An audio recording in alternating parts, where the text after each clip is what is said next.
probably the game of the weekend. Bills at the Eagles. Very excited by this. Just have the thought of Cowboys Eagles a couple of weeks ago. If we get anything like that drama at the end, it'll be well worth watching this game. Bills 2.52 in Philadelphia, who are 1.6 favorites here on the money line. The point spread sees the Bills 3-point head start, but that is above even money at 2.04. And the total for this is 48. So yeah, Judah, set this game up for us. It's two really good football teams coming up against each other, and you're going to go for your alternative handicaps again that you like. If you're going to back a team on the money line, why not back them to win by 3 points or more? Yeah, that I almost always agree with there. I think the case here is that I think the Bills and Eagles are effectively pretty much the same team at this point, like extremely overrated defenses. I think that the Bills secondary is a little bit better than the Eagles, and the Eagles pass rush is certainly a little better than the Bills. But ultimately, I think these are teams that are like powered by their offenses, and I think the Bills have a better offense at this point. I mean, if you just like look at any of the advanced numbers, they're going to come up in the top three. And in this particular matchup, I think where the Bills have struggled a lot is if Stephon Diggs is not having a crazy game, like they're really lacking in secondary options. But I think a couple of things have changed there. Number one, Khalil Shakir, who absolutely pops in my numbers, is getting a lot more run. We obviously saw last week him catch a long touchdown. I think that matters.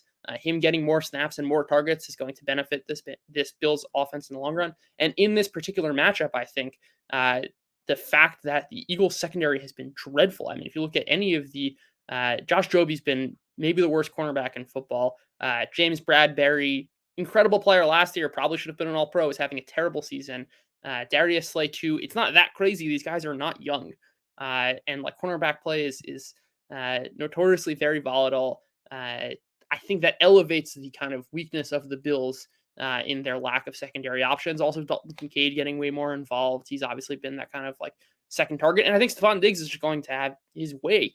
And even the secondary options in that way matter less if Stephon Diggs is going to go for 100 yards or more.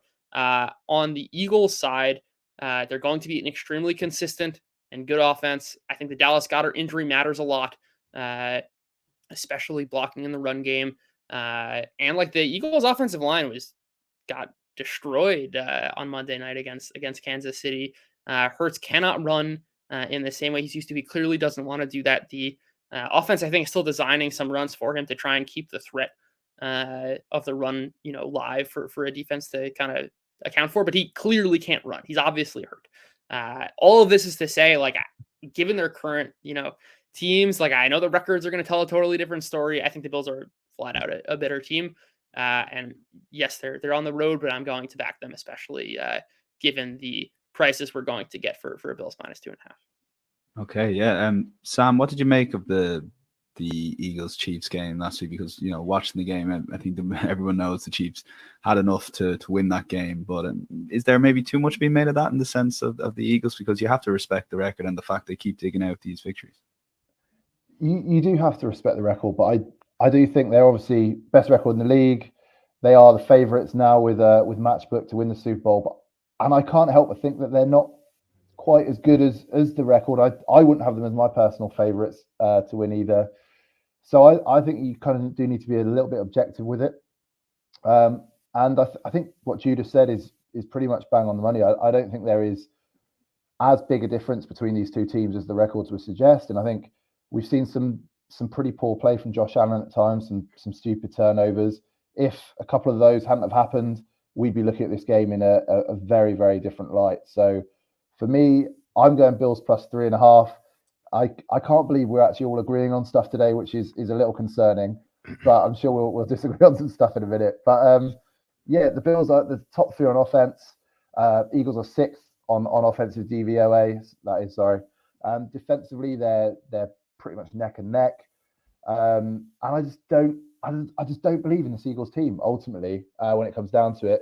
And I think kind of we talked about, or Judah talked about, who's going to help out if Stephon Diggs doesn't have a big day. And I think this could be a real big day for Dalton Kincaid.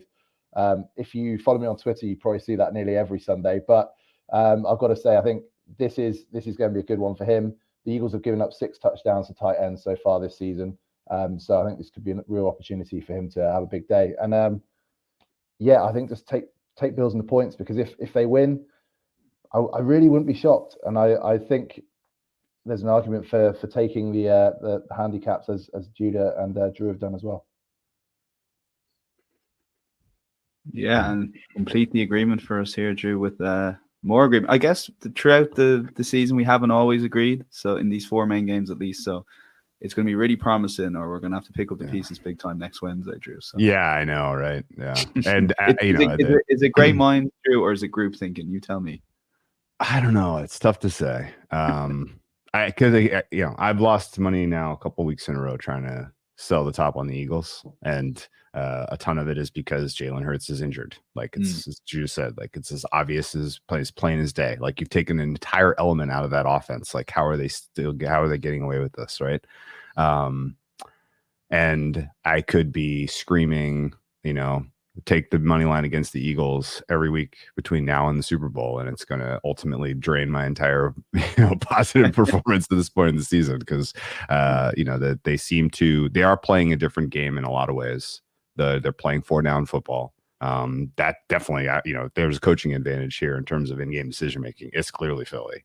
If there's an advantage here in terms of health, it's clearly Philly. The Bills' defense is in absolute shambles. I haven't heard a ton of news on the health or availability of Dane Jackson, Teron Johnson, and Taylor Rapp, who are all came out of that game against the Jets and are all probably questionable, if at best, for this one, which means that you're going to have, very, very sticks and twine type of secondary here, which means winning, the only strength that the Bills have left in their defense, which is their D line. They need to win, and they need to win quickly, and they need to take advantage of the fact that Jalen Hurts is a sitting duck. The other side of the coin, I think, is a lot more straightforward. Bills' phenomenal offensive line. Josh Allen is getting healthier and looking incredibly fine to me. Mechanics look better. They've gotten better every week for the last 3 weeks. The Stephon Diggs matchup is tasty. The secondary options all have, juice in this one. I think the Bills pretty comfortably get 230. That said, you just need a couple turnovers, a couple stops, and I think you get a win. I think that makes a case to play both the Bills and the over here. We were joking last week about the look ahead being 47. It opened 47 and it got bet. And then we saw widely available open 48. It got bet. It's 48.5 right now. I still think that's too low. I think this should be 51. I'm expecting, a pretty convincing performance by the Bills offense, and hopeful that they can find some magic on defense with a couple key stops at the end of this one, some sacks, some fumbles, maybe a pick if anyone is healthy in the secondary, and we can get a Bills win home. Not giving up on the Bills. I think they can. I hope they get into the playoffs, because right now the AFC playoff picture is looking pretty suspect, and I would really like to see Josh Allen in the mix, even if he's on the road. It would be a fun, we were kind of expecting that there was going to be some chaos with maybe Joe Burrow being on the road in the playoffs and ruin a couple teams' hopes of the Super Bowl. Well, that's not happening now. Now it's got to be Josh Allen. So let's get him in the wild card spot. This is a pretty important win. The Bills' backs are against the wall in every way I can possibly draw it up, and the Eagles have a couple, games on deck the next 2 weeks that are more important than this game. So if there's any schematic wrinkles that they want to integrate into their game plan, any new looks, any tendency breakers, I would expect that they keep them in their pocket for games against the Niners and the Cowboys in the following couple weeks, which could be, again, enough to keep this Bills defense head above water. So Bills money line over, I think, are both fun plays. Both are starting to get some of the value sucked out of them, with the betting market kind of being in that direction for both of those this week. But I think directionally correct with the movement we've seen. Okay, yeah, you've got me excited for a wild card weekend already, Drew. So this is what this podcast is all about, not just this weekend's football, but leading into what will be a great few weeks post Christmas. Bills money line, Bills plus 3.5, Bills minus 2.5. A lot of agreement on this show.